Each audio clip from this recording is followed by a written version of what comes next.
హరి ఓం. ఉపదేశ సారము 13వ శ్లోకము.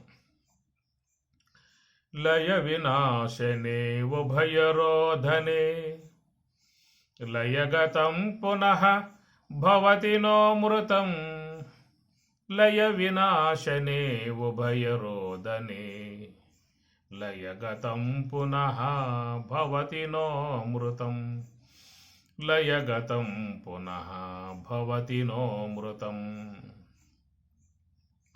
లయ వినాశనే, లయము వినాశము అనేటువంటి ఉభయ రెండు విధములుగా ఉన్నటువంటి రోధనే అడ్డగించుట.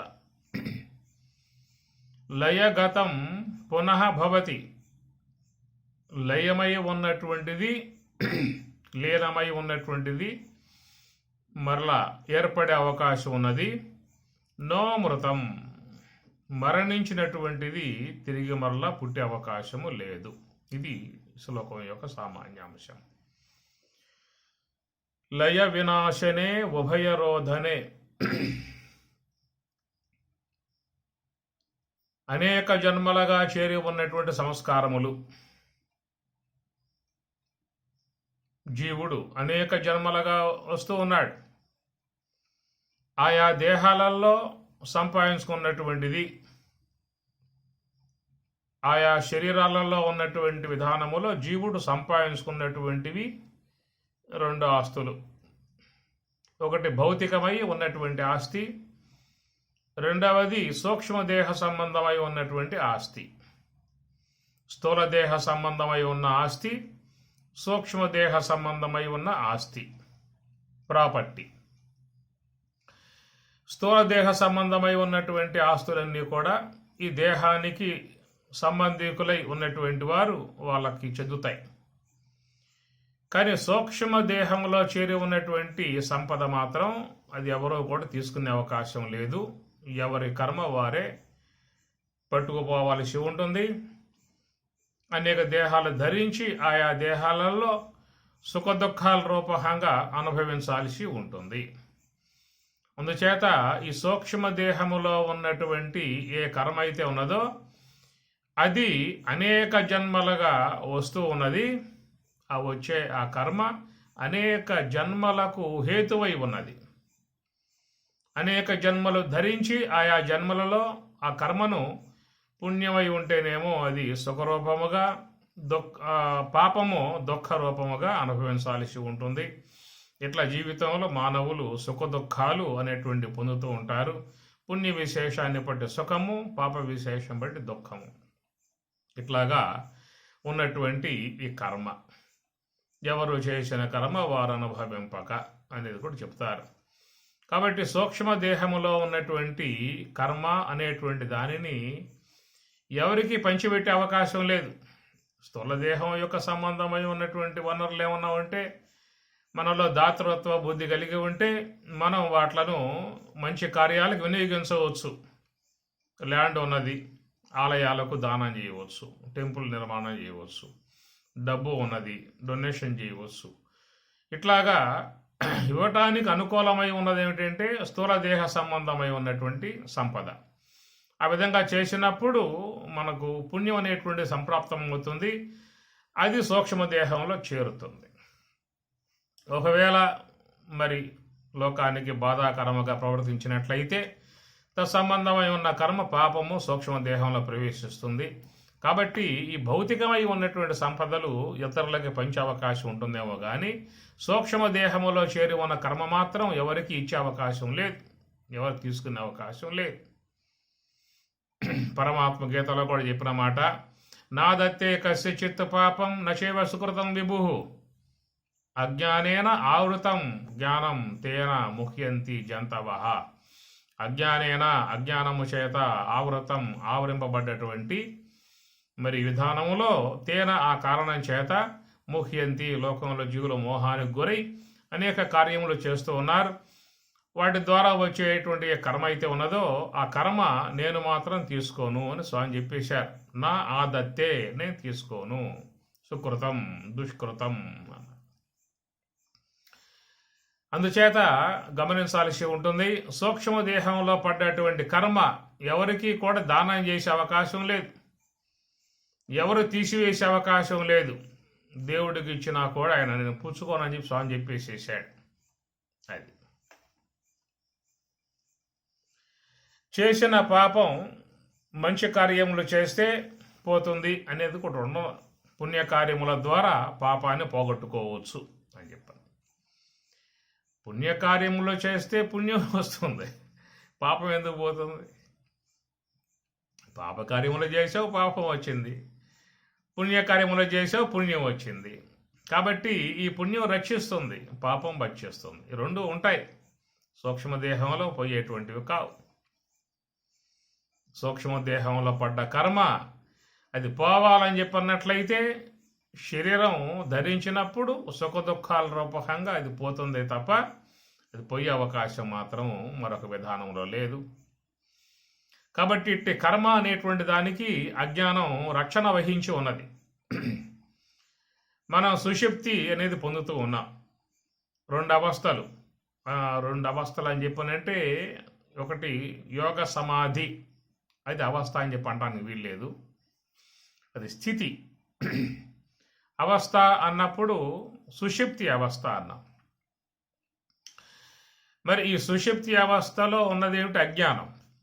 యోగ సమాధిలో ఉన్నదేమిటి? అక్కడ జ్ఞానం, స్వరూప జ్ఞానం అంటారు. కాబట్టి ఇక్కడ మన సూక్ష్మ దేహంలో చేరి ఉన్నటువంటి ఏ కర్మ అయితే ఉన్నదో ఆ కర్మ విషయంగా చెప్పినప్పుడు లయ వినాశనే, లయము వినాశము అనేదిగా చెప్పినప్పుడు సుషుప్తిని పొందినప్పుడు సూక్ష్మదేహంలో ఉన్న కర్మ అక్కడ లయం అంటే అణగి ఉంటుంది, వినాశనం చెందదు. ఎందువల్లంటే అజ్ఞానం కర్మవాసనలకు సహకారి, విరోధి కాదు. ఈ కర్మవాసనలకు విరోధి ఏమిటని చెప్పిన స్వరూప జ్ఞానం. ఎవరైతే నివృత్తి మార్గంలో పయనిస్తారో, యోగ సమాధిని పొందుతారో, అటు యోగ సమాధిలో ఏర్పడేటువంటి స్వరూప జ్ఞానము చేత, అపరోక్ష జ్ఞానము చేత అక్కడ జ్ఞానాగ్ని ద్వారా దగ్ధం చేయబడుతుంది అనేటువంటి మాట పరమాత్మ గీతలో చెప్పే అంశములు. యథైధాంశ సమిద్ధోగ్ని భస్మసాత్ కురుతేర్జున జ్ఞానాగ్ని సర్వకర్మాని భస్మసాత్. ఏధాంశి బాగా మండేటువంటి అగ్నిలో కట్టెలు వేసినట్లయితే ఏ ప్రకారం కట్టెలు బూడిదిగా చేయబడుతున్నాయో అట్లా జ్ఞానాగ్నిలో సమస్త కర్మలు కూడా దగ్ధం చేయబడుతున్నవి అని చెప్పి అన్నారు. ఆత్మ సంయమ యోగాగ్నౌ జుహోతి జ్ఞానదీపితే. ఆత్మ సంయమనము అనగా మనో సంయమనము. మనస్సు సంకల్పాల్లోకి పోనివ్వకుండగా హంస యొక్క ఆశ్రయంలో ఉండి నివృత్తి మార్గంలో పయనించినప్పుడు కలిగేటువంటి ఆ ఆత్మ సంయమనం, ఆ యోగాగ్ని ద్వారా మరి ఆ సూక్ష్మ దేహములో చేరి ఉన్న కర్మలు దగ్ధం చేయబడతాయి. కాబట్టి ఇక్కడ వినాశము అనే పదం వాడబడుతుంది. యోగ సమాధి యందు వినాశం, బ్రహ్మాగ్నౌ బ్రహ్మణాహుతం అనే మాట కూడా. బ్రహ్మాగ్నౌ, బ్రహ్మాగ్ని యందు బ్రహ్మణాహుతం వ్రేల్పబడుతుంది, అక్కడ నశింప చేయబడుతుంది. కాబట్టి లయ వినాశము అనే మాటలు చెప్పినప్పుడు కర్మ విషయంలో, ఇప్పుడు మనం చెప్పుకుంటున్న విషయం కర్మ వాసనలు సంబంధ విషయంలో చెప్పుకుంటూ ఉన్నాం ముఖ్యంగా. కాబట్టి కర్మ వాసనలు అనేటువంటి విధానము, లయము అనేది ఎట్లాగా, వినాశం అనేది ఎట్లా అని చెప్పినప్పుడు సుషుప్తి యందు అది లయమై ఉంటాయి, యోగ సమాధి యందు వినాశనం చెంది ఉంటాయి. ఇందువల్ల బ్రహ్మజ్ఞానాగ్ని ద్వారా అక్కడ కాల్పబడతాయి. కాబట్టి సుషుప్తి అవస్థ అనేటువంటిది కర్మవాసనలకు సహకారి. ఎందువల్ల అజ్ఞానం వల్ల కలిగేది సుషుప్తి అవస్థ కనుక ఆ సుషుప్తి సంబంధమై ఉన్నటువంటి అజ్ఞానమునందు సమస్త కర్మలన్నీ కూడా నిక్షిప్తం చేయబడతాయి, భద్రపరుస్తాయి. అక్కడ అజ్ఞానం కర్మవాసనలకు విరోధి కాదు. అందుచేత సుషుప్తి పొంది ఉన్నటువంటి వారి కర్మలు అనేటువంటి భద్రముగా దాచబడతాయి. ఇది రెండు విధాలు. సుషుప్తి అనేటువంటిదేమో నిత్య ప్రళయం, రెండవది మహాప్రళయం. అనగా సుషుప్తి యందు మనస్సు అక్కడ వృత్తిరహితమై ఉంటుంది కనుక మనస్సు నిద్రిస్తే దానిని నిత్య ప్రళయము అన్నారు. బ్రహ్మదేవుడు నిద్రిస్తే అది మహాప్రళయము అన్నారు. ఎట్లా మనస్సు అజ్ఞానంలో మునక వేసినప్పుడు సమస్త జ్ఞానేంద్రియ కర్మేంద్రియాలన్నీ కూడా అవి కూడా చేష్టారహితమై సుషుప్తి ఎంది అణిగి ఉంటాయో, అట్లా సమిష్టి మనస్సగు ఈశ్వరుని మనస్సగు బ్రహ్మదేవుడు నిద్రించినప్పుడు సమస్త లోకములన్నీ కూడా అవి కూడా మరి సమిష్టి మాయలో అణిగి ఉంటాయి. భూమి, జలము, అగ్ని, వాయువు, ఆకాశం, అహంకారతత్వం, మహాతత్వం, అవ్యక్తత్వంలో మొత్తం చేరి ఉంటాయి. అన్నీ కూడా మెటీరియల్ మొత్తం అక్కడ ఉంటాయి. ఏ విధముగా మన వ్యవహారానికి యోగ్యమై ఉన్నటువంటి జ్ఞానేంద్రియములు, కర్మేంద్రియములు, అంతరేంద్రియములు, కర్మవాసనలు అన్నీ కూడా సుషుప్తియగు అజ్ఞానమునందు నిద్రాణమై ఉండి మరలా బయటికి రాగానే అవన్నీ కూడా వ్యవహార దక్షత కలిగి వచ్చే విధానంగా ఉంటాయో, అట్లా సమిష్టి ప్రళయ విషయంలో కూడా ఈ పంచభూతాత్మిక విశ్వమంతా కూడా సమిష్టి మాయలో అణిగి తిరిగి మరల బ్రహ్మదేవునికి పగలు రాగానే అవ్యక్తాత్ వ్యక్తయ సర్వాహ ప్రభవంతి అహహ ఆగమే. గీత 8వ అధ్యాయం. మరి ఈ మహాప్రళయము అనే దాంట్లో మరి జీవులు ఏమవుతారంటే వాళ్ళు సమిష్టి మాయలో ఉంటారు. అయితే ఆ సమిష్టి మాయను పొందినప్పుడు కూడా జన్మకు హేతువుగా ఉన్న కర్మవాసనలు నశింపజేయబడవు. ఎందువల్ల అంటే మాయ కూడా కర్మవాసనలకు సహకారి.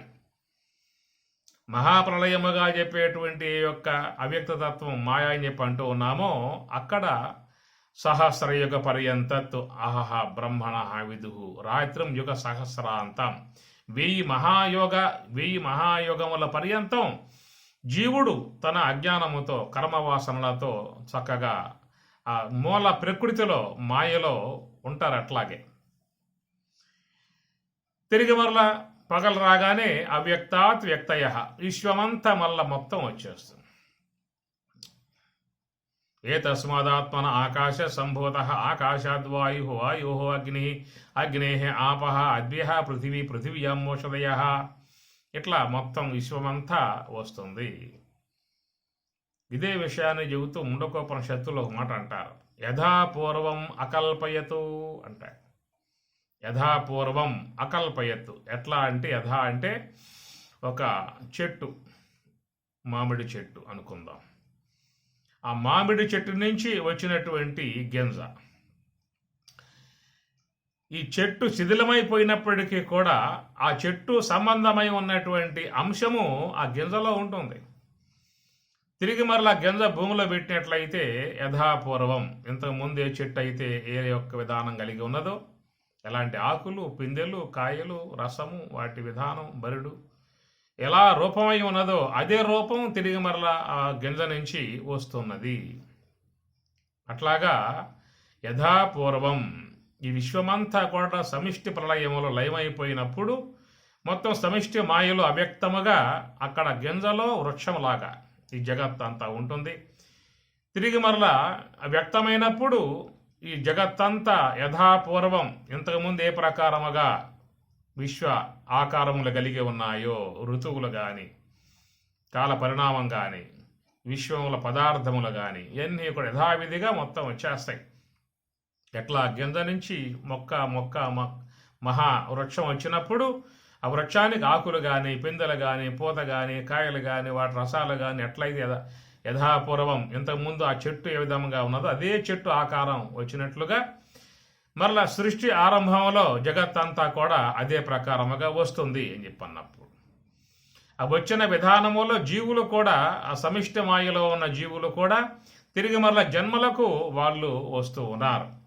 అందుచేత లయము అని చెప్పి అన్నప్పుడు ఆ నిత్య ప్రళయమై ఉన్నటువంటి సుషుప్తి యందు అజ్ఞానముతో కర్మవాసనలతో అక్కడ నిశ్శబ్దమై ఉంటాడు.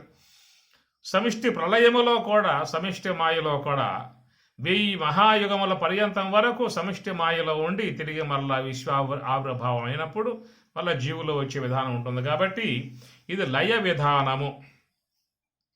ప్రళయకాలములో కూడా జీవుల కర్మలు నశింపజేయబడవు. ఎట్లయితే నిత్య ప్రళయమగు సుషుప్తియగు అజ్ఞానము కర్మవాసనలకు సహకారిగా ఉన్నదో, సమిష్టి ప్రళయముగా చెప్పేటువంటి అవ్యక్త తత్వం మాయ అనేది కూడా జీవుల కర్మ వాసనలకు సహకారే తప్ప విరోధి కాదు. అందుచేత ఇది మరి ఆ జీవుని కర్మలు అనేక ప్రళయముల పర్యంతం వరకు జీవులు కర్మలతోనే ఉంటారు.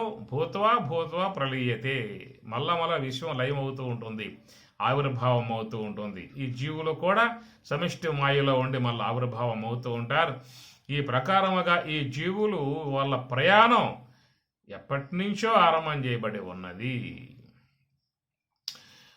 ఉండి ప్రాణి యుగములు జనిమించు, ప్రాణహాని లేదు ప్రళయమునను. ఉండి ప్రాణి యుగములు యుగాల పర్యంతం ఈ జీవులు అనేటువంటివి దేహాలు ధరిస్తూ పుట్టే విధానమే ఉంటుంది. ఎందుకంటే సూక్ష్మ దేహంలో పడ్డ కర్మ నశించే విధానము లేదు. అది నశించటము అంటే ఈ జీవుడు దేహంలో ధరించి ఆ దేహములలో సుఖరూపముగా పుణ్యమును, దుఃఖరూపముగా పాపం అనుభవించి తీర్చుకోవలసి ఉంటుంది. ఇది లయ విధానం. రెండవది వినాశం. లయ వినాశనే. వినాశం అంటే ఆ కర్మ వాసనలు అనేటువంటి విధానములో చెప్పుకుంటున్నాం కాబట్టి ఇక వినాశనము అనే విషయం చెప్పినప్పుడు దానికి ఎప్పుడయ్యా కర్మలకు వినాశం, సూక్ష్మదేహములో చేరి ఉన్నటువంటి అనాదిగా వస్తున్నటువంటి సంచిత కర్మగా చెప్పబడ్డటువంటి ఆ కర్మకు ఎప్పుడు వినాశము అని చెప్పి అన్నట్లయితే అది బ్రహ్మజ్ఞానాగ్ని ద్వారా దగ్ధం చేయబడాలే తప్ప మరొక రూపముగా పోయే అవకాశమే లేదు. పుణ్యకార్యములో చేస్తే పుణ్యం వస్తుంది, పాపకార్యములో చేస్తే పాపం వస్తుంది. ఈ రెండు కూడా మిత్రులు, విరోధులు కారు. ఇరువురు కూడా సహకరించుకుంటూ జీవుణ్ణి భవబంధ ప్రవాహంలో ఈడ్చుకుపోతూ ఉంటారు. అందుచేత అనాదిగా చేరి ఉన్న కర్మవాసనలకు ఏమిటి విరోధి అని చెప్పనంటే ఒక యోగ సమాధి ద్వారా కలిగేటువంటి జ్ఞానాగ్ని, యోగాగ్ని, బ్రహ్మాగ్ని. అది నశింపజేయాలి తప్ప మరొక రూపముగా సూక్ష్మదేహములో ఉన్న కర్మవాసనలు పోయే అవకాశం లేదు. యజ్ఞయాగాది క్రతువులు చేసినా, పుణ్యకార్యములు చేసినా, వ్రతములు చేసినా, మరి అభిషేకములు, అర్చనలు, దేవతారాధనలు ఇవన్నీ చేసే విధానములో దేవతానుగ్రహం ప్రాప్తమవుతుంది. ఆ దేవత ద్వారా మనకు కావలసినటువంటి ప్రయోజనాలు పొందే విధానం ఉంటుంది తప్ప అక్కడ నశింపబడే అవకాశం కర్మ విధానం కాదు. కాబట్టి ఇక్కడ చెప్పుకున్నట్లయితే సూక్ష్మ దేహములో చేరి ఉన్న అనాదిగా వస్తూ ఉన్నటువంటి ఈ కర్మ సముదాయం అనేటువంటిది రెండు రకములు. లయ వినాశనే. లయము చెందే విధానము అది అజ్ఞానం, సుషుప్తి సంబంధ అజ్ఞానము కానీ లేక ఈశ్వరోపాధి యొక్క మాయ కానీ, ఈ రెండిట్లలో చేరినప్పుడు దానికి వినాశం లేదు, లయం అవుతుంది అంతే. సుషుప్తిలో లయం అవుతుంది, ప్రళయ కాలములో లయం అవుతుంది, యథావిధిగా మళ్ళా వచ్చేస్తుంది. ఎట్లా ఏ ప్రకారముగా ఆ చెట్టు నుంచి వచ్చేటువంటి గింజ భూమిలో పెట్టినప్పుడు మళ్ళా మొక్క, మొలక, చెట్టు, మాను యథాపూర్వం ఇంతకుముందున్న వృక్షంలాగానే ఆ రూపం వచ్చినట్లుగా తిరిగి మరలా జీవులు ఈ యొక్క విషయంలోకి వచ్చి జన్మించి విధానము ఉంటుంది. కాబట్టి ఇట్లా నిత్య ప్రళయంలో కానీ మహాప్రళయంలో కానీ ఆ కర్మవాసనలకు నాశనం అని చెప్పనేటువంటిది ఉండదు. ఆ చేసుకున్నటువంటి కర్మలు అజ్ఞానం వాటికి సహకారి, మాయ సహకారి, రెండు కూడా. విరోధి ఏమిటని చెప్పనంటే బ్రహ్మజ్ఞానము, స్వరూప జ్ఞానము, యోగ సమాధి. కాబట్టి నాకు జన్మ వద్దు, ఈ పుట్టుకలు వద్దు, మళ్ళా వచ్చే విధానం వద్దు అని చెప్పి అనుకున్నట్లయితే సూక్ష్మ దేహములో ఉన్న కర్మలను యోగాగ్ని ద్వారా దగ్ధం చేసుకోవాలి. ఆత్మ సంయమ యోగాగ్నౌ జుహ్వతి జ్ఞానదీపితే. సంయమనము, ఆత్మ సంయమనము, మనో సంయమనము. ఎట్లా అంటే దాన్ని హంస యొక్క ఆశ్రయంలో పెట్టినప్పుడు మనస్సులో సంకల్పాలు లేకుండా పోతాయి. కాబట్టి ఆ మనస్సు, శ్వాస రెండు యోగ సమాధిలో చేరిపోయినప్పుడు కలిగేటువంటి బ్రహ్మాగ్నవు బ్రహ్మణాహుతం. ఆ బ్రహ్మాగ్నిలో ఆ సూక్ష్మ దేహములో చేరి ఉన్న కర్మలు నశింపజేయబడతాయి. భస్మసాత్ కురితే. ఏమి అగ్నిబీజం యదా దగ్ధం. అగ్నిలో ఆ బీజం పెట్టినప్పుడు గింజలు కాలిపోతాయి. శాఖా పల్లవ వర్జితం, శాఖలు పల్లవులు అన్ని ఏమీ లేవేక అగ్నిలో కాల్చి వేసినప్పుడు ఆ గింజ మొలక మొక్క చెట్టు మహామాను ఏమి లేవేక. అట్లనే జ్ఞానదగ్ధం యదా యోగి పునర్జన్మ న విద్యతే, జ్ఞానదగ్ధం జ్ఞానము ద్వారా యోగాగ్ని ద్వారా దగ్ధం సూక్ష్మదేహములో చేరి ఉన్న కర్మలను యోగాగ్ని ద్వారా కాల్చివేసినట్లయితే ఇక వాళ్లకు ఈ పుట్టుక అనేటువంటి దానం లేకుండా పోతుంది. కనుక సూక్ష్మదేహములో చేరి ఉన్న కర్మలు వినాశనం పొందింపజేయటువంటి బ్రహ్మజ్ఞానాగ్ని ఒక్కటే. ఆకాశాన కుంట నిండి పంట పండే, కోత కోసి కుప్ప వేసేరా, యా గంటిలింగ కుప్ప కాలి అప్పు తీరేరా అని బ్రహ్మేంద్ర స్వాముల వారు. కుప్ప కాలి అప్పు తీరేరా. కాబట్టి లోపల సూక్ష్మదేహములో కర్మవాసనలు అనేటువంటివి బ్రహ్మ జ్ఞానాగ్ని ద్వారా కాల్చివేయటం యొక్క మార్గం ఒక్కటే. దాన్ని తీసివేసే విధానం మరొక మార్గం మీకు శాస్త్రంలో చెప్పిన అంశము లేదు. యజ్ఞములు చేయి, యాగములు చేయి, పూజలు చేయి, వ్రతాలు చేయి, అభిషేకాలు చేయి, దేవతలను అర్చించు. ఎన్ని చేసినా కానీ వాటి ద్వారా నీకేమొస్తుంది? పుణ్యం వస్తుంది. ఆ పుణ్య విశేషముతో ఉత్తమ లోకాలు, ఉత్తమ దేహములు, ఉత్తమ భోగములు వస్తాయి. కనుక కర్మలు సూక్ష్మదేహములో చేరి ఉన్నటువంటి వాసనలకు విరోధి కాదు, సహకారులు. అందుచేత పాప సంబంధ కార్యములో చేస్తే పాపము చేరుతుంది, పుణ్య సంబంధ కార్యములో చేస్తే పుణ్యము చేరుతుంది. ఈ రెండు కూడా మిత్రులు, ఇద్దరు కూడా మిత్రులు. వారు ఇరువురు కూడా కలిసి జీవునికి జన్మలిచ్చేటువంటివిగా ఉంటారు. జన్మ వచ్చిన తర్వాత పుణ్యమేమో సుఖరూపముగా, పాపం దుఃఖరూపముగా జీవుణ్ణి కలగజేసేవిగా ఉంటాయి. అందుచేత లయము అనే మాట, వినాశము అనేటువంటి మాట చెప్పుకున్నప్పుడు మరి ఈ కర్మవాసనలు సూక్ష్మదేహములో చేరి ఉన్న కర్మవాసనలు నిత్య జీవితంలో చేసేటువంటి వ్యవహారం, ఈ వ్యవహారము ద్వారా తప్పనిసరిగా పుణ్యమో పాపమో ఏదో కర్మ వచ్చి పడుతున్న లోపల. ఎట్లయితే అగ్ని దోమరహితముగా ఎట్లా ఉండే అవకాశం లేదో అట్లా కర్మ కూడా దోషరహితముగా ఉండే అవకాశం లేదు. ప్రతి కర్మ దోషాన్ని తెచ్చి పెడతా ఉంటాయి. ఏ కొంచెం కూడా పాపం లోపల వచ్చేస్తూ ఉంటుంది. చిమ్మినా పాపం అన్నారు, వంట చేసినా పాపము అన్నారు, పిండి రుబ్బినా పాపం అన్నారు. ఈ పంచసోనములుగా చెప్పుకొచ్చే విధానం. చిమ్ముతూ ఉన్నప్పుడు కొన్ని జీవులు నశిస్తాయి, దాని ద్వారా వచ్చే పాపం. వంట చేస్తూ ఉన్నప్పుడు వాటి ద్వారా అగ్ని ద్వారా కొన్ని జీవులు నశిస్తాయి, దాని ద్వారా వచ్చే పాపం. ఇట్లా పంచసోనములుగా చెప్పుకొచ్చారు. ఇట్లా సూక్ష్మము నుంచి పెద్ద పెద్ద పాపముల దాకా లోకంలో ప్రతి జీవుడు సంపాదించుకుంటూ ఉన్నాడు. కనుక సూక్ష్మ దేహంలో పడ్డ ఆ కర్మలను నశింపజేసుకోవటానికి ఒకే మార్గము బ్రహ్మజ్ఞానాగ్ని, యోగాగ్ని. అందుచేత లయ వినాశనే ఉభయరోధనే. ఇది ఈ అంశం. ఇక్కడ మనము సూక్ష్మ దేహములో చేరి ఉన్నటువంటి కర్మలు అనేటువంటి విషయంలో చెప్పుకున్నాం.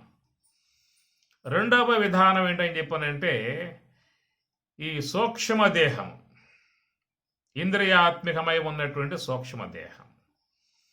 19 ముఖ అని మాండుక్యం, 19 ముఖములు కలిగి ఉన్నటువంటి సూక్ష్మదేహం.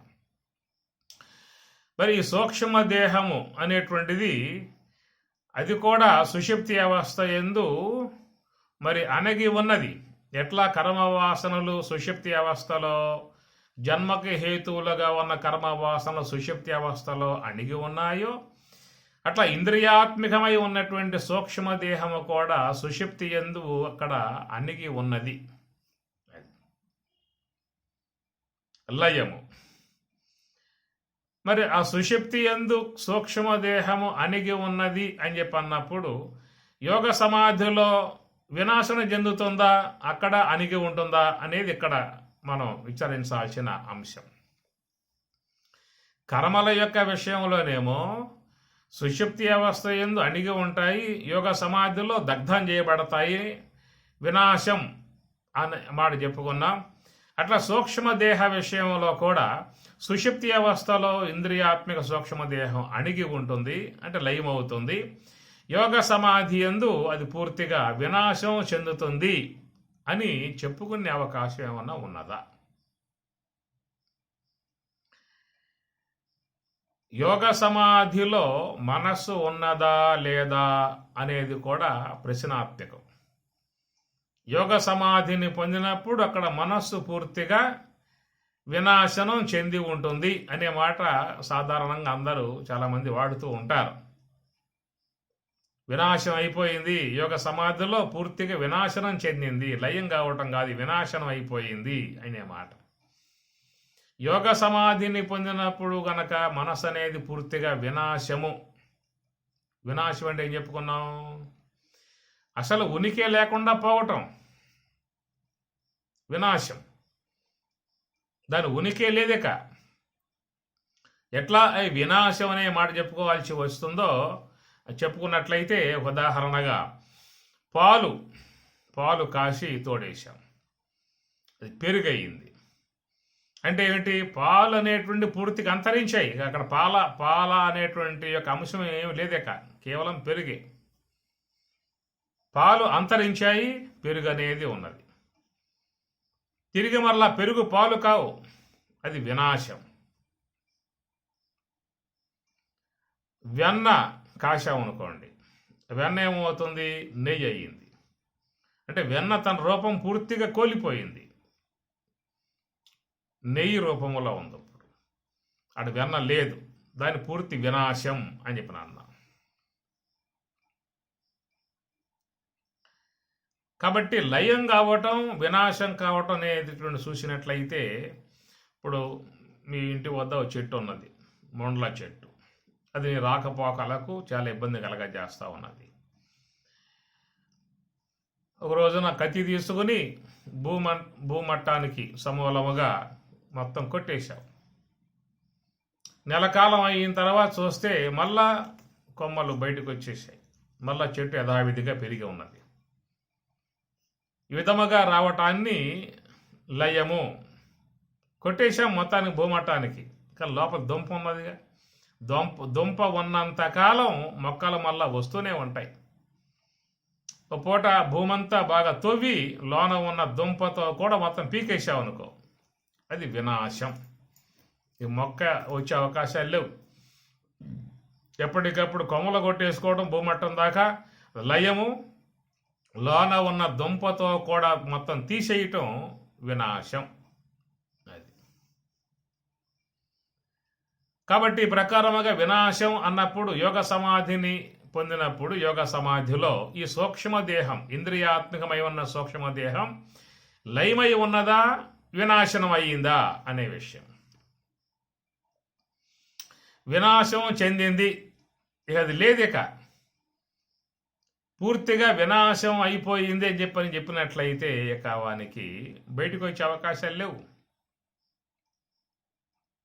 ఆ మహాత్ముడు బ్రహ్మంలో చెరిపోయాడాక బ్రహ్మమే అయిపోయాడు. ఆ విధముగా యోగ సమాధిని పొందినప్పుడు సూక్ష్మదేహము సమూలముగా వినాశనం అయ్యింది అని అన్నట్లయితే, ఇక ఆ యోగ సమాధిని పొందినటువంటి మహానుభావుడు బయటకు వచ్చే అవకాశాలు లేవు. ఒకవేళ బయటికి వచ్చినట్లయితే ఆయన యోగ సమాధిని పొందలేదనే భావం వస్తుంది ఇక్కడ.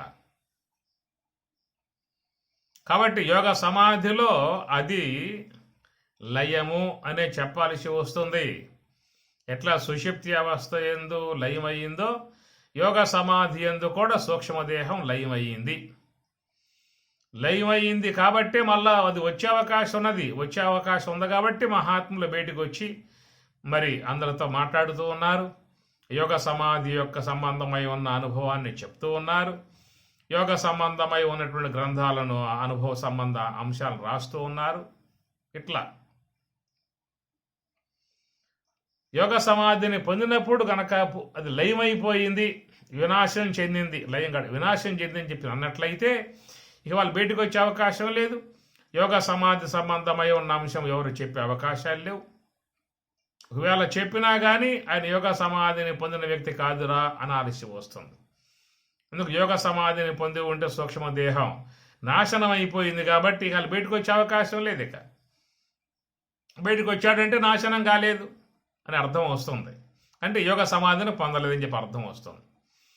కాబట్టి ఇక్కడ యోగ సమాధి అనేటువంటి విధానంలో కూడా అక్కడ ఏమవుతుందని చెప్పనంటే సమస్త ఇంద్రియాత్మకమై ఉన్నటువంటి సూక్ష్మదేహము లయము అణగి ఉంటుంది, లయం అవుతుంది. ఎప్పుడు వినాశము అనే మాట చెప్పుకోవాల్సి వస్తుందని చెప్పనంటే ఇక్కడ జీవన్ముక్తావస్థ, విదేహముక్తావస్థలను చెప్పుకొచ్చారు. జీవన్ముక్తావస్థ పర్యంతం వాళ్ళు యోగ సమాధిని పొందిన ఎందుకు బయటకు వస్తున్నారనే మాట కూడా చెప్పుకోవాల్సి వచ్చేస్తే ప్రారబ్ధం భోగతో నశ్యేత్. ఈ దేహం ప్రారబ్ధం కలిగి ఉన్నది కాబట్టి యోగ సమాధిని పొందినప్పటికీ కూడా తిరిగి మరలా ఈ దేహంలోకి వచ్చి ఆ దేహ అంతరం వరకు ఈ యొక్క వ్యవహారంలో ఉండాల్సి ఉంటుంది. అందుచేత ఆ సూక్ష్మదేహం యోగ సమాధిలో ఆ విధంగా లయమై మళ్ళా బయటికి వస్తూ ఉన్నది. వినాశనం అనే మాట చెప్పే అవకాశం లేదు. అజ్ఞానం యొక్క విషయంలో వినాశం చెప్పుకోవచ్చు. సూక్ష్మదేహాలున్న కర్మవాసనల విధానంలో వినాశం అని చెప్పుకోవచ్చు.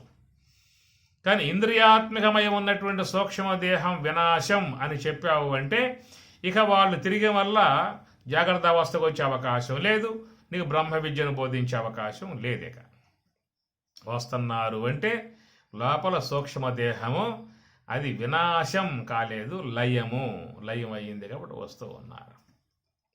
అది సూక్ష్మదేహ విషయంలో అంతే చెప్పుకోవాలి. సీతారామాంజనేయ సంవాదమునందు కూడా ఇదే ప్రశ్న వస్తుంది. ఆంజనేయ స్వామి రామచంద్రునితో ఈ ప్రశ్న వేస్తాడు అమనస్క యోగములో. స్వామి యోగ సమాధిని పొందినప్పుడు మనస్సు అనేది పూర్తిగా లయమై అనగా వినాశం చెందిందా లేక అణగి ఉన్నదా, లయమై ఉన్నదా అనే విషయంలో వివిధ కోణాలలో ఆంజనేయ స్వామి ప్రశ్న వేస్తాడు. ఒకవేళ నువ్వు మనస్సు ఉందని చెప్పి అన్నావు అనుకో, ఇంద్రియాలు ఉండాలి. ఇంద్రియాలు ఉన్నాయని చెప్పి అన్నావు అనుకో, దేహ వ్యవహారం ఉండాలి. దేహ వ్యవహారం ఉందా అని చెప్పి అన్నట్లయితే జాగ్రత్త అవస్థ తప్ప యోగ సమాధి కాదుగా. ఒకవేళ యోగ సమాధిలో ఆ సూక్ష్మదేహము మనస్సు పూర్తిగా నాశనం చెందింది అని చెప్పి అన్నట్లయితే ఇక వాళ్ళు బయటకు వచ్చే అవకాశం లేదు. బయటకు వచ్చే అవకాశం లేకపోతే ఈ బోధించేవాళ్ళు, జ్ఞానం విషయం చెప్పేవాళ్ళు అనేటువంటిది ఉండదు.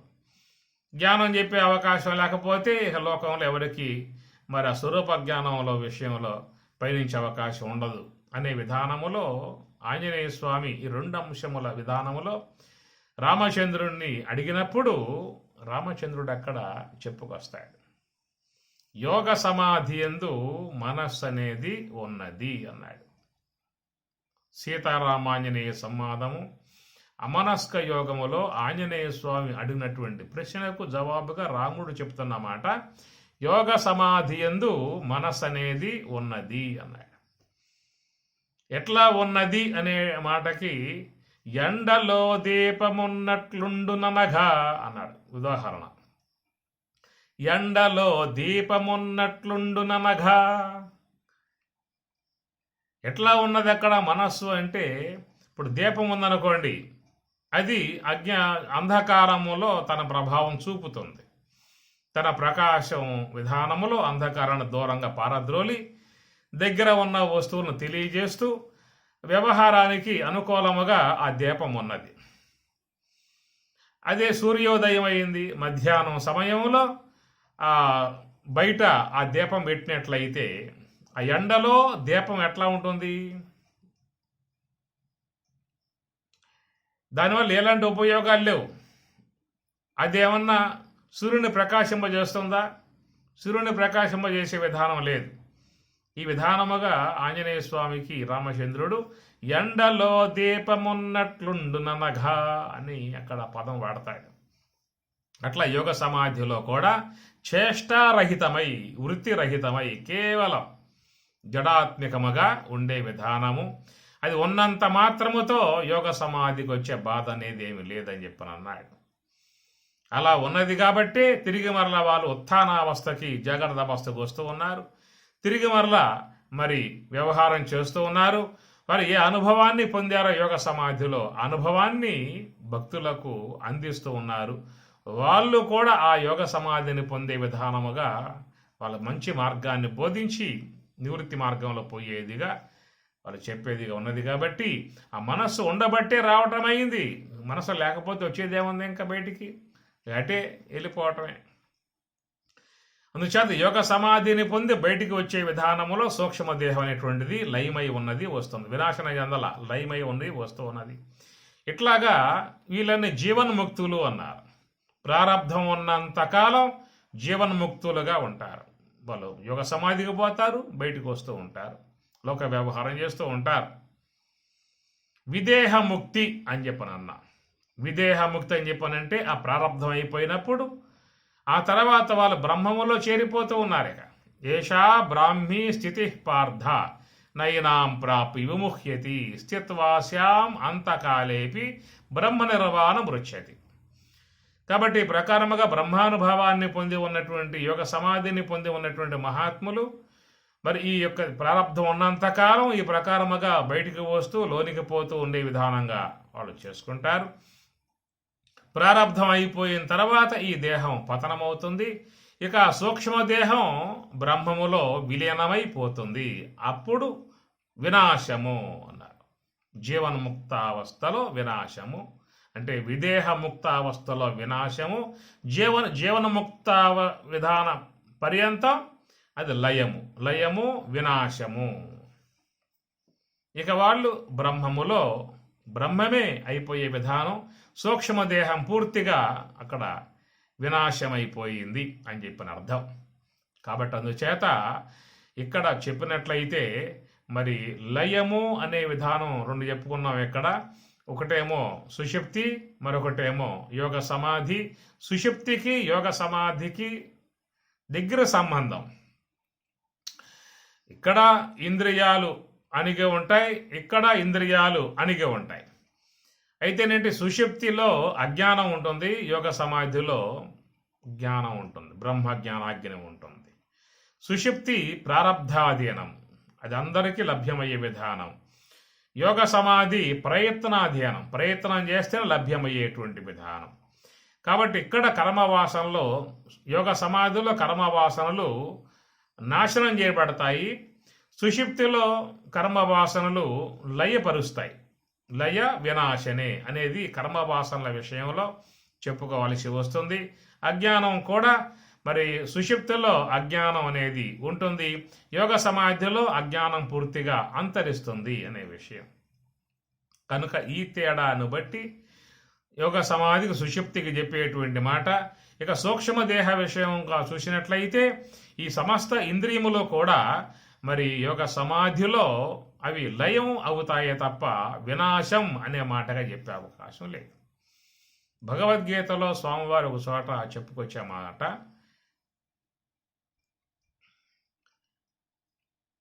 శ్రేయాన్ ద్రవ్యమయాత్ యజ్ఞాత్ జ్ఞానయజ్ఞ పరంతప సర్వం కర్మ అఖిలం పార్థ జ్ఞానే పరిసమాప్యతే అన్నాడు. జ్ఞానే జ్ఞానమునందు పరిసమాప్యతే సమాప్తిని పొందుతూ ఉన్నాయన్నాడు. జ్ఞానయజ్ఞ శ్రేయాన్ ద్రవ్యమయాత్, ద్రవ్యముతో చేసే యజ్ఞముల కంటే, అంటే సమిధలు హవిస్సు ఇట్లా ఋత్విక్కులు అగ్నిలో వ్రేలిసి చేసే పదార్థాలకి ద్రవ్యములని చెప్పని అంటారు. ఇట్లా ద్రవ్యములతో చేసే యజ్ఞము కంటే జ్ఞాన యజ్ఞము శ్రేష్టము. అనగా నివృత్తి మార్గం, హంస యొక్క ఆశ్రయంలో ఉండి నివృత్తి మార్గముగా పయనించే దానిని జ్ఞానయజ్ఞము అన్నారు. ఈ జ్ఞానయజ్ఞములో ఉన్నప్పుడు ఏమవుతుంది? సర్వం కర్మ అఖిలం పార్థ జ్ఞాని పరిసమాప్యతే. సర్వం కర్మ అఖిలం, కర్మ అంటే క్రియా వ్యవహారం. మన క్రియలన్నీ కూడా దేని ద్వారా వస్తూ ఉన్నాయి? ఇంద్రియాల ద్వారా. జ్ఞానేంద్రియములు, కర్మేంద్రియములు, అంతరేంద్రియములు. ఇంద్రియ సముదాయముతోనే మనం లోకంలో వ్యవహారం చేసే వాళ్ళముగా ఉన్నాం. నేత్రంతో చూస్తాం, శ్రోత్రంతో వినటం, వాక్కుతో మాట్లాడటం, పాదముతో గమనాగమనం చేయటం, ఇట్లాగా బాహ్యేంద్రియములు, కర్మేంద్రియములు, జ్ఞానేంద్రియములు, అంతరేంద్రియాలు ఏవైతే ఉన్నాయో అవన్నీ కూడా క్రియలు కలిగి ఉన్నటువంటివి. సర్వం కర్మ, సమస్త కర్మలు అన్నీ కూడా జ్ఞానే పరిసమాప్యతే. అఖిలం, సర్వం కర్మాఖిలం, అఖిలం అంటారు అక్కడ.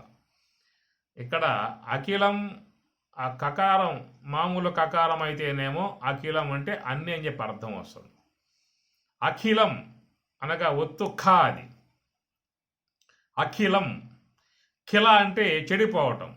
నా ఖిల అఖిలం, చెడిపోకుండా. అది చాలా సూక్ష్మంగా ఉన్నటువంటి అంశాలు ఆ శ్లోకములో. చెడిపోకుండా యోగ సమాధిలో అవన్నీ కూడా లయమవుతున్నవి అన్నాడు. వినాశనం చెందడం కాదు, లయమవుతున్నవి. అఖిలం, ఖిల అంటే చెడిపోవటం. నా ఖిల అఖిల, చెడిపోకుండా యోగ సమాధిలో ఉంటున్నవి ఉన్నాయి. కాబట్టి తిరిగి మరలా అతడు, ఆ మహానుభావుడు జాగ్రత్త అవస్థకి వచ్చే విధానముగా ఉన్నది. అదే కనుక వినాశనం అయి ఉన్నట్లయితే ఇక వచ్చే అవకాశం లేదు. కాబట్టి ఇక్కడ లయ వినాశనే, ఈ రెండు విషయాలు చెప్పినప్పుడు మనం ఇక్కడ రెండు అంశములు తీసుకున్నాము. ఒకటి కర్మవాసనలకు ఒక అంశం తీసుకున్నాము.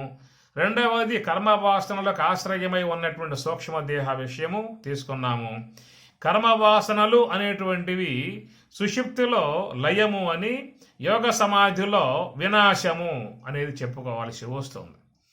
యోగ సమాధిలో కూడా వినాశము చెందవు, నాశనము చెందవు అని చెప్పి అన్నాం అనుకో, యోగ సమాధిని పొందినా కానీ ఆ కర్మవాసనల ద్వారా మన జన్మ వచ్చే విధానమే ఉంటుంది. సుషుప్తి అవస్థలో లయమవుతున్నవి అని చెప్పుకున్నాం. లయమయ్యే విధానం ఉన్నది కాబట్టి తిరిగి మళ్ళీ మొలకెత్తే విధానం ఉంటుంది కనుక దేహాలు వస్తూ ఉన్నాయి. ఆ లయ విధానము యోగ సమాధిని పొందినప్పటికీ కూడా లయ విధానమే చెప్పినట్లయితే కర్మవాసనల విషయంలో, యోగ సమాధిని పొందిన లయమయ్యే విధానంగా మాత్రమే ఉన్నట్లయితే అవి మళ్ళా మొలకెత్తే విధానం ఉంటుంది, జన్మలు వచ్చే అవకాశం ఉంటుంది. కాబట్టి యోగ సమాధిలో వినాశము కర్మవాసనలు, సుషుప్తి అవస్థలో అవి కేవలం లయము అనే మాట. కనుక లయ వినాశం అనేటువంటిది కర్మవాసనల విషయంగా చెప్పినప్పుడు సుషుప్తిలో లయమయ్యాయి, యోగ సమాధిలో వినాశనము చెందాయి అక్కడ. ఇక ఇంద్రియాత్మకమై ఉన్నటువంటి సూక్ష్మదేహ విషయంగా వచ్చినట్లయితేనేమో యోగ సుషుప్తిలోను యోగ సమాధిలోను రెండింటి యందు సూక్ష్మదేహము లయము చెప్పాలే తప్ప సుషుప్తిలో లయమవుతున్నాయి, యోగ సమాధిలో నాశనమయ్యాయి, వినాశనమయ్యాయి అని చెప్పి అన్నట్లయితే అది ప్రమాదం వస్తుంది. ఇక వాళ్ళు బయటకు వచ్చే అవకాశాలు లేవు. యోగ సమాధి అనుభవం మనకు చెప్పే అవకాశం ఇక ఉండదు. మహాత్ములుగా మనం వాళ్ళని సేవించుకునే అవకాశం కూడా ఉండదు. వారి ఆశీర్వాదాలు పొందే అవకాశం కూడా ఉండదు. కాబట్టి అందుచేత ఈ వినాశము అనేటువంటి విధానం సూక్ష్మదేహ విషయంలో చెప్పే అవకాశం లేదు.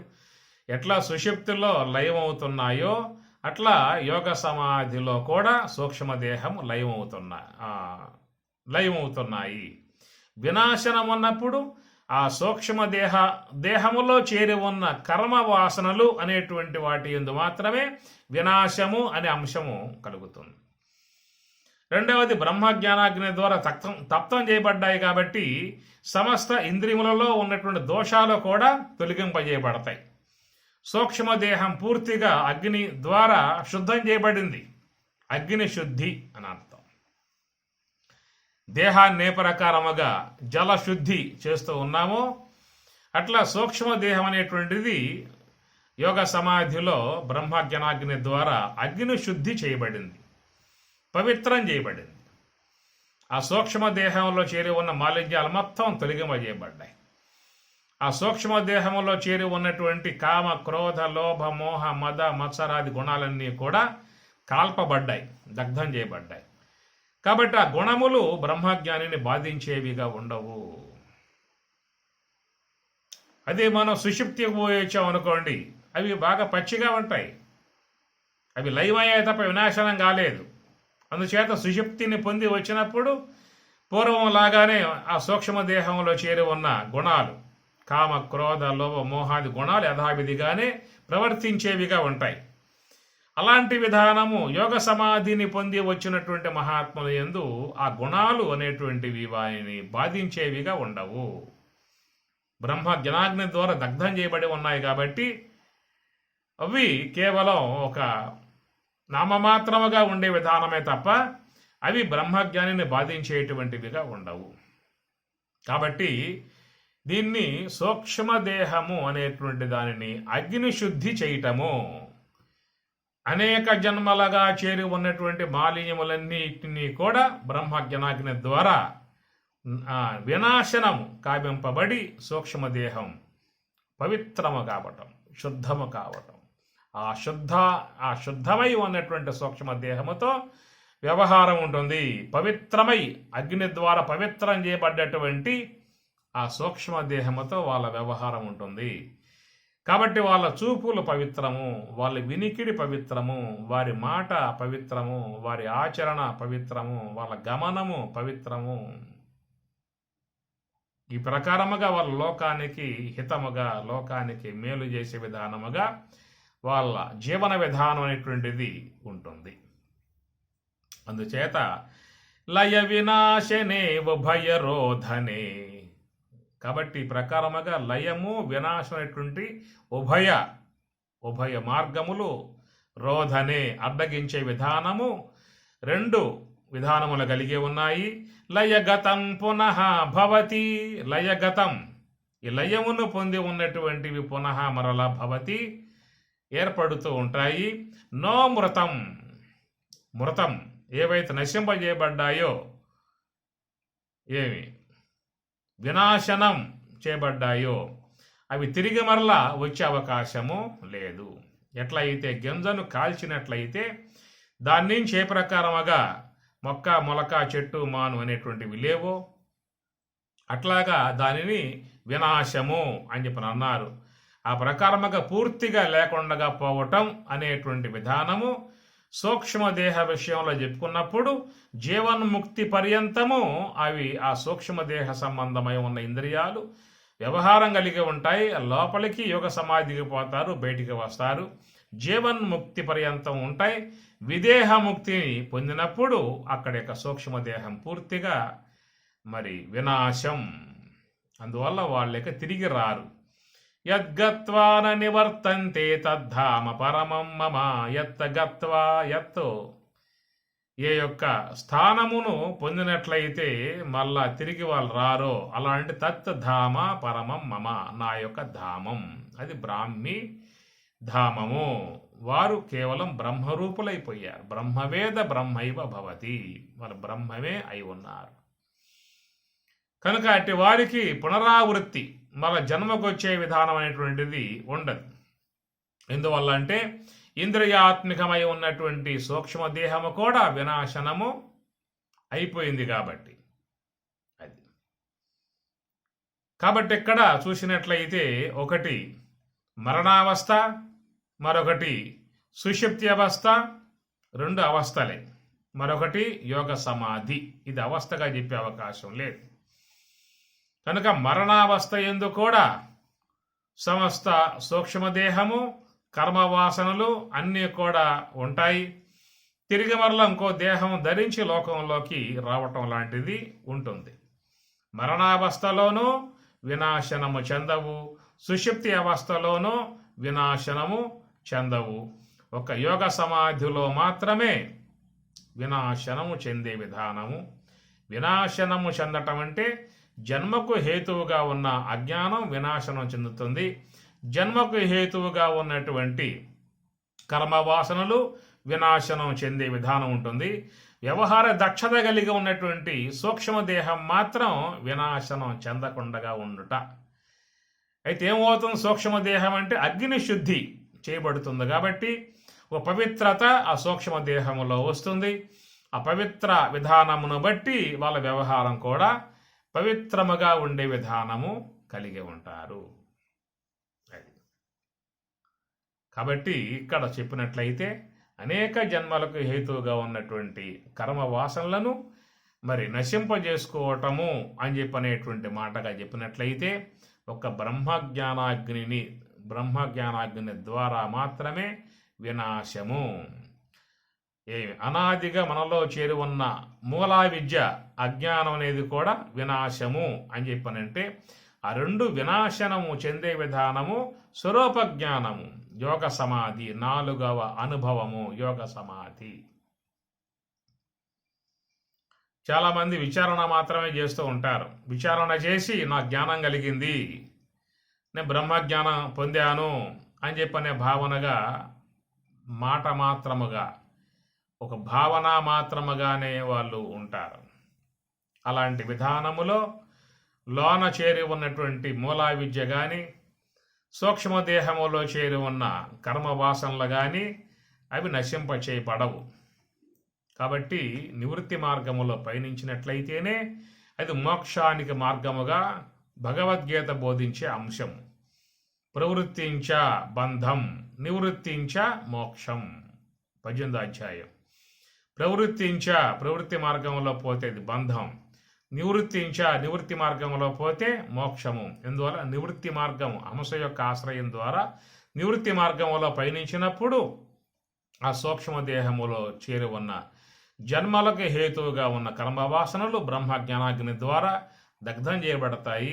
స్వరూప జ్ఞానం ద్వారా మూలా విద్య అంతరిస్తుంది. కాబట్టి ఆ రెండింటి విషయంలో వినాశం చెప్పుకోవాలి. ఇక సూక్ష్మదేహము అనేటువంటి విధానములో అది జీవనముక్తి పర్యంతం ఉంటుంది. విదేహముక్తిలో సూక్ష్మదేహం పూర్తి లయం కావటమే, వినాశము చెందటమే అది మరి విదేహముక్తి అని చెప్పి అన్నారు. జీవనముక్తి పర్యంతం లయమవుతుంది. విదేహముక్తిలో ఆ సూక్ష్మదేహం వినాశము చెందటం అవుతుంది. ఆ సూక్ష్మదేహం పోవటముతో అతడు బ్రహ్మమే అయి ఉంటాడు.